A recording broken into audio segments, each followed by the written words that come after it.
త్రియేక దేవుని నామానికి సమస్త మహిమ ఘనత ప్రభావాలను ఆరోపిస్తూ ఉన్నాను. దేవుని గణపరుస్తూ ఉన్నాను. ఆయన ఇచ్చినటువంటి మరొక అవకాశం, మరొక దినం మన జీవితాల్లో ఈ యొక్క మంచి సమయాన్ని సద్వినియోగం చేసుకోవడానికి ఆయన మనకు అనుగ్రహించినటువంటి ఈ ఆయుష్ను బట్టి దేవుని కనపరుస్తున్నాను, దేవుని స్తుతిస్తూ ఉన్నాను.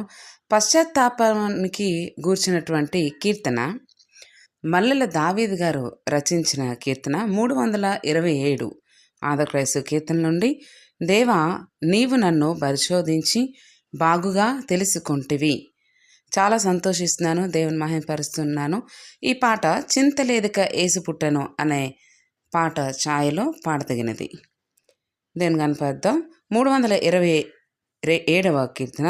దేవా, నీవు నన్ను పరిశోధించి బాగుగా తెలుసుకుంటివి.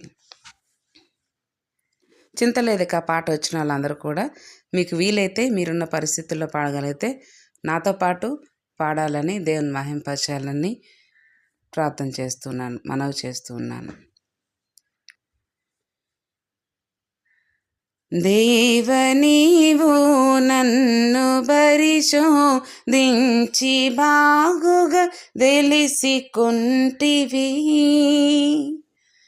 నీవెరుగుదువు నేను కూర్చుండుటయు నేలేచుటయును.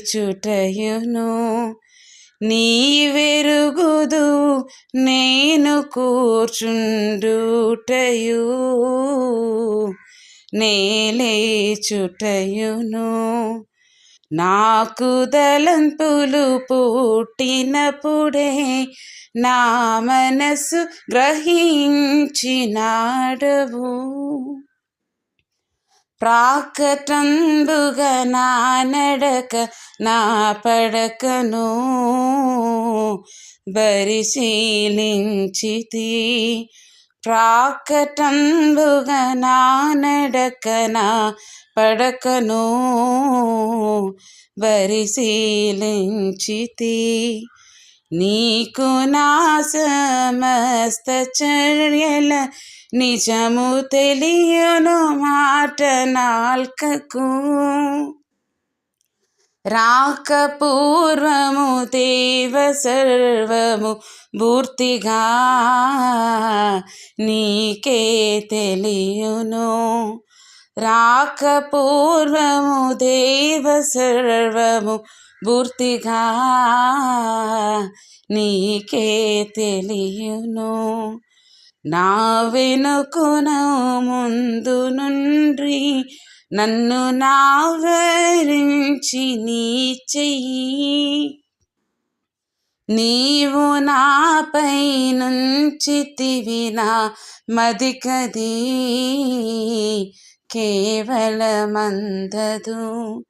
నీవు నాపై నుంచితివి నా మదికది కేవలమందదు. నా వెనుకను ముందు నుండి నన్ను నావరించి నీ చెయ్యి. నీవు నాపై నుంచితివి నా మదికది కేవలమందదు. నీవు నాపై నుంచితివి నా మదికది కేవలమందదు. అరుగు దించెదనే చటికిని ఆత్మయోత నుండి ఇంకని పరమ సన్నిధి నుండి నేవే చోటికి బారిపోవుదు. పరమ సన్నిధి నుండి నేనే చోటికి బారిపోవుదు. ఏనువేకువరే కలను ధరించి కడలిలో నున్న నీ చెయ్యి. మానక నడిపించు నీ కుడి చేయు మరి నన్ను గైకొను. మానక నడిపించు నీ కుడి చేయు, మరి నన్ను గైకొను. నన్ను సృజించిన తెరగెరుంగగ నాకు భయమాశ్చర్యమోదవును. గనుక నీకును నీ కృతజ్ఞతాస్తుతులను చెల్లింతును. గనుక నీకును నీ కృతజ్ఞతాస్తుతులను చెల్లింతును. నేను పిండంబైనయప్పుడు నీవు నన్ను వీక్షించినాడవు. నీ బ్రతుకుటకు ముందే లిఖితం బాయెను నీ గ్రంథంబులో. నేను బ్రతుకుటకు ముందు లిఖితం బాయెను నీ గ్రంథంబులో. మళ్ళీ పడుతున్నా. నేను పిండంబైనయప్పుడు నీవు నన్ను వీక్షించినాడవు. నేను బ్రతుకుట ముందే లిఖితం బాయెను నీ గ్రంథంలో. నీ బ్రతుకుటకు ముందే లిఖితం బాయెను నీ గ్రంథంబులో. నీకముగ దేవా నీ తలపులెక్కువ ప్రియమగును నాకును. లెక్కకు నీకువ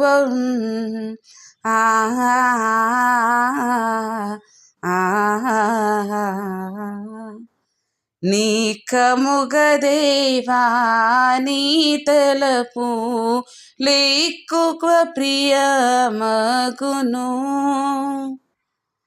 నాకును. లెక్కకు నీకువవు లెక్కకు నీకువవు నాకును. లెక్కకు నీకువవు నాకు నీకువవు. దేవ నీవు నన్ను పరిశోధించి బాగుగా తెలిసికొంటివి.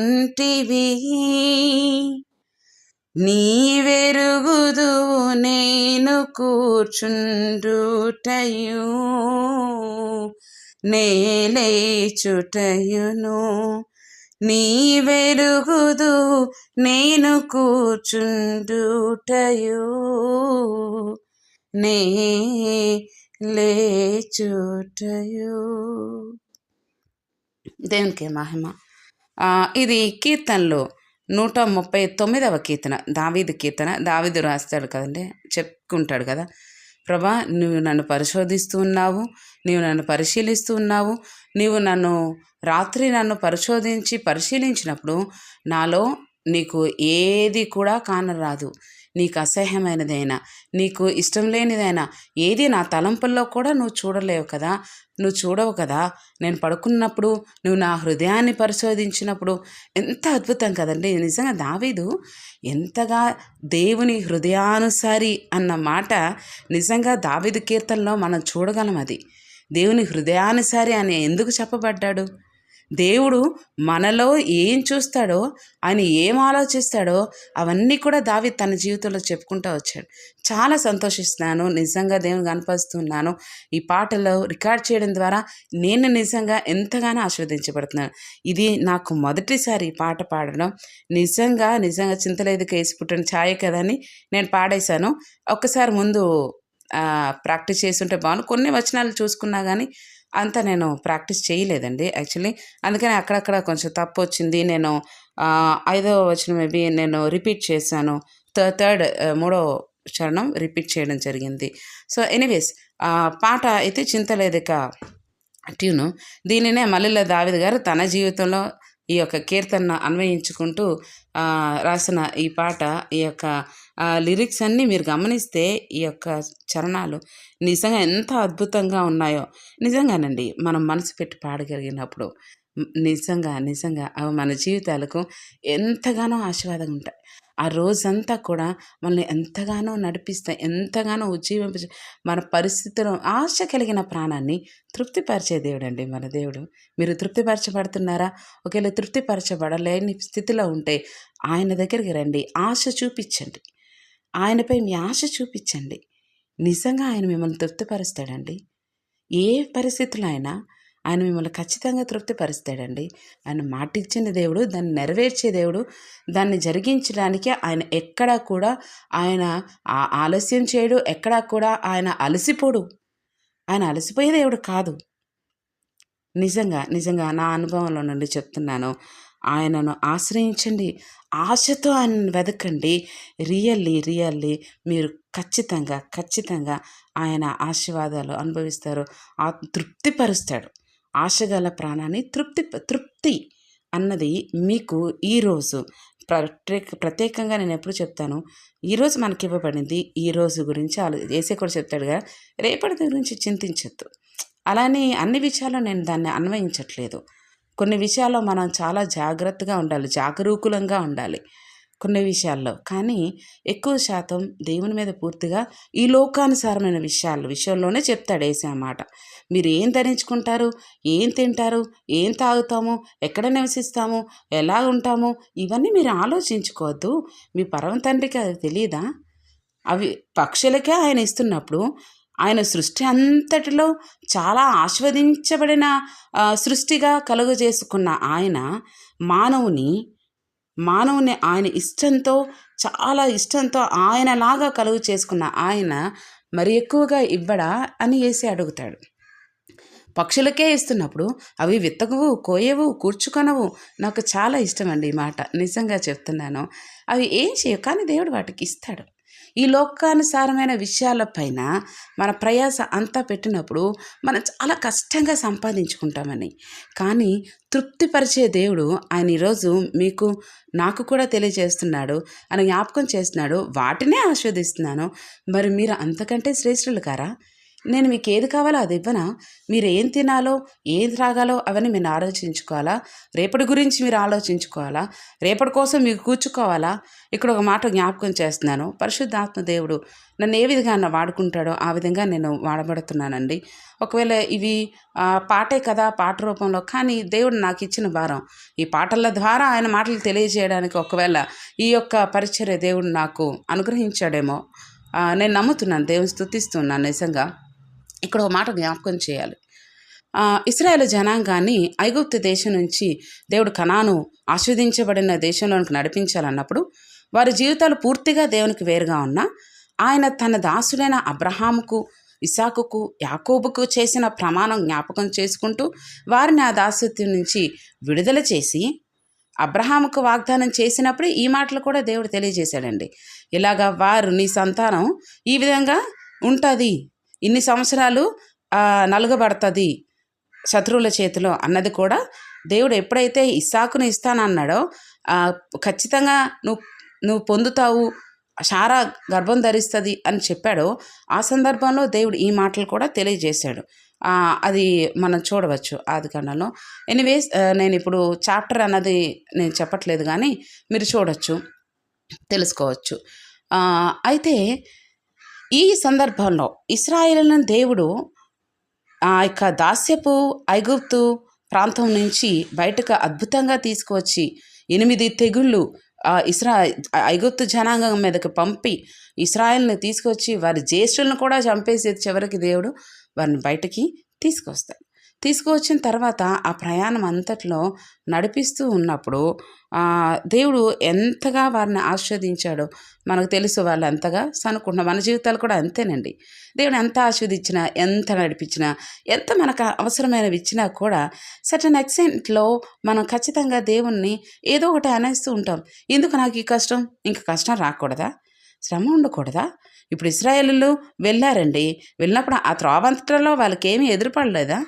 మీరు అనుకుంటున్నారా ఏమి వారికి కాళ్ళు నిజమే చెప్తారు కదా, నిర్గమకాండంలో ఉంటుంది, వారి చెప్పులు అరిగిపోలేదు కదా, వారి చెప్పులు అరిగిపోలేదంట, వాళ్ళ బట్టలు పాతగిల్లలేదంట, అవి చిరగలేదంట. అన్ని సంవత్సరాలైనా కూడా దేవుడు వాటిని కూడా కాపాడుకుంటా వచ్చాడు. మనం చూస్తాం నిజమే దేవుడు, మన దేవుడు అంత అద్భుతంగా తన బిడ్డలను నడిపించే దేవుడు. కానీ ఇశ్రాయేలీయులు వారి జీవితంలో మనం చూస్తాం, మన్నా కురిపించబడినప్పుడు వారికి ఆహారం ఆకాశం నుండి, దేవదూతలు తినే ఆహారం కదండి, ఆకాశం నుండి వారికి పంపబడినప్పుడు వాటి విషయంలో దేవుడు కొన్ని పర్టికులర్గా చెప్తాడు మోషే ద్వారా. ఏంటవి?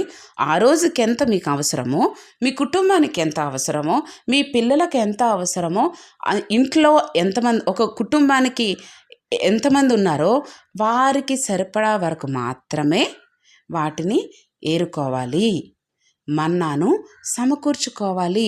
ఒకవేళ దాన్ని ఎక్స్ట్రాగా మీరు తీసుకుంటే, మనకు ఆశ కదా మనుషులకి, ఎప్పుడు మనకే వచ్చేయాలి, దేవుళ్ళు మనమే పొందుకోవాలి, ఉన్నవి సరిపోవు, ఇంకా కావాలి ఇంకా కావాలి ఇంకా కావాలి అనుకుంటూ ఉంటాం. సరే, అయినా కూడా దేవుడు బాధపడదు, ఆయన అనుగ్రహిస్తాడు ఆశపడినప్పుడు. కానీ దానివల్ల నష్టం ఉందండి. అధికంగా ఆస్వాదించబడాలి, అధికంగా దీవించబడాలి ఈ లోకపరంగా. నేను మాట్లాడేది particularly completely about worldly blessings, worldly things, worldly desires, వీటి గురించి మాత్రమే నేను మాట్లాడుతున్నాను. వీటిలో మన ఆశీర్వాదాలు ఎక్కువ కావాలి, ఎక్కువ దీవెనలు కావాలి, ఈ లోకానుసారంగా ఇల్లులు కావాలి, లేకపోతే ఈ లోకానుసారంగా నా బిడ్డలు ఆస్వాదించబడాలి, ఇలా కోరుకునే వారికి ప్రాముఖ్యంగా ఈ సమయంలో పరిశుద్ధాత్మ దేవుడు ఆయన తెలియజేస్తున్న మాటలు, రేపటి గురించి చింతించద్దు. ఆ రోజు ఇశ్రాయేలు మన్నాను సమకూర్చుకున్నప్పుడు కొంతమంది దేవుడు మోషే ద్వారా చెప్పినా కూడా ఎక్కువగా కూర్చుకున్న వారు ఉన్నారు. కానీ దేవుడు చెప్పినట్లే మరుసటి రోజుకి అది పాడైపోయిందండి. మన అవసరాలు తీర్చే దేవుడు, అవసరాలకి మించి మనం అడిగినప్పుడు ఆ అవసరాలు దేవుడు తీరుస్తాడండి, ఖచ్చితంగా అనుగ్రహిస్తాడు. ఆయన ప్రేమ కలిగిన దేవుడు కదా. ఈ లోకమైన తల్లిదండ్రులే పిల్లలు రొట్టెని అడిగితే వారు రాయినిస్తారా, చేపని అడిగితే పామునిస్తారా? మీ పరలోకపు తండ్రి అంత అత్యధికంగా ప్రేమించే ఆయన, నిన్ను అందరికంటే అధికంగా ప్రేమించే ఆయన. నాకు చాలా సంతోషం ఈ మాట. నిన్ను అందరికంటే అధికంగా నీ ప్రాణమును, నీ జీవితమును ప్రేమించే ఆయన మరీ విస్తారముగా ఆయనను అడుగువారికి పరిశుద్ధాత్మను అనుగ్రహించడా అన్న మాట ఉంటుంది. యేసే వెళ్ళిపోతూ ఆయన చెప్పిన మాట, నేను వెళ్తేనే అది మీకు దీవెన. ఆయన ఆదరణకర్త మీ దగ్గరికి వస్తాడు, అది మీకు మంచిది. You will be benefited. నేను మీ దగ్గర నుంచి వెళ్ళిపోతేనే అని శిష్యులతో చెప్పాడు ఆయన. ఈరోజు మనతో కూడా ఆ మాటలు బట్టి మనల్ని కూడా ఆయన హెచ్చరిస్తున్నాడు. దేవుణ్ణి అడగండి, పరిశుద్ధాత్మ దేవుని పొందుకోండి. పరిశుద్ధాత్మ దేవుని పొందుకోండి. ఆయన సర్వసత్యంలో మిమ్మల్ని నడిపిస్తాడు. అలాగే సర్వతృప్తిలో ఆయన మిమ్మలను నడిపిస్తాడు, దీవిస్తాడు. ఎంతవరకు మనకు అవసరమో అంతవరకు ఆయన ఇస్తాడు. ఎక్కువగా కూర్చుకుంటే అది ఎప్పుడూ విచారమేనండి. దాన్ని ఇశ్రాయేలును ఆలోచిద్దాం. వాళ్ళు పక్కన వాళ్ళకి తెలియకుండా ఒకటి ఎక్స్ట్రా తీసుకొని వాళ్ళ కుటుంబానికి అవసరానికి మించి వారు ఒకవేళ తీసుకుంటున్నారు అనుకోండి, తీసుకునేటప్పుడు ఎలా తీసుకొని ఉంటారు బహుశా ఆలోచిద్దాం. Just once will go and think over ఏంటి ఆ పరిస్థితి మనం ఆలోచిస్తే, దాన్ని ఏరుకునేటప్పుడు దొంగగా కదండి, దొంగ ఎవరు చూడకుండా ఓకే ఎక్స్ట్రా కదా, అలా కూర్చుకుంటూ ఉంటే అది రేపటికి అది బ్లెస్సింగ్ కాదు. అది మీ తరాలకు దీవెన కాదు, మీ పిల్లలకు దీవెన కాదండి. సర్వసత్యంలోకి మిమ్మల్ని నడిపించే పరిశుద్ధాత్మను మీరు పొందుకొని, ఆ పరిశుద్ధాత్మ ద్వారా మీరు చేసే ప్రార్థనలు, మీరు వారికి మిగిల్చే దీవెనలు, మీరు వారికి సమకూర్చి పెట్టే ఆశీర్వాదం, అది ఎవ్వరూ ఈ లోకంలో ఏది ఇవ్వలేదండి. ప్రియమైన దేవుని బిడ్డలారా, పరిశుద్ధాత్మ దేవుని సంపాదించుకోండి. ఆయన దేవుణ్ణి అడగండి, అడిగి పొందుకోండి. ఆయన మిమ్మల్ని సర్వసత్యంలోనికి నడిపిస్తాడు, సమస్తమైన తృప్తిలోనికి నడిపిస్తాడు. ఖచ్చితంగా చెప్తున్నాను, దేవుడు మిమ్మల్ని దీవిస్తాడు. దేవుడు మిమ్మల్ని బహుగా ఆస్వాదించి పరిశుద్ధాత్మను పొందుకునే ఆసక్తిని మీలో పుట్టించి తరతరాలకు దీవెనకరంగా మీ జీవితములను ఉంచి నడిపించునుగాక. ఆమెన్. ఆమెన్. ఆమెన్.